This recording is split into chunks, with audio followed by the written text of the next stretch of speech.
मैले Arsenal football club support गर्न थालेको चाहिँ धेरै नै भयो। थियरी अन्लीबाट हो होइन। अब मलाई त्यो टाइममा चाहिँ मैले यतिवटा लिग जितेको छु यो भन्ने टाइपको भएन क्या। मलाई चाहिँ theory only I start loving admiring him होइन।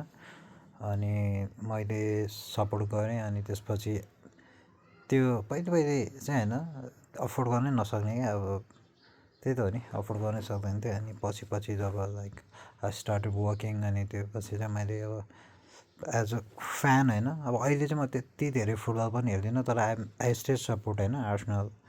अनि त्यसपछि अहिले चाहिँ त्यति फुटबल नै हेर्दिनँ, तर एटलिस्ट आई कलेक्ट होइन जर्सीजहरू क्या। अनि अहिले भयो 3-4 सिजन भएको थियो नगरेको, किनभने Arsenal was not really doing good. अनि झ्याउ लाग्यो क्या। अनि तर स्टिल सपोर्टिङ चाहिँ भइरहेको थियो होइन। तर झ्याउ लाग्यो। अनि किन महँगो लिनु भने, किनभने नर्मली बाहिरबाटै मगाउँदाखेरि पनि 75 पाउन्ड होइन, 70 pound every season 5-10 pound change भइरहेको थियो। तर मैले अब एउटा सिजनमा एउटा चाहिँ किन्न आउँथेँ। तर अनि आज मैले यहाँ नेपालमा ओरिजिनल जर्सी पाएँ।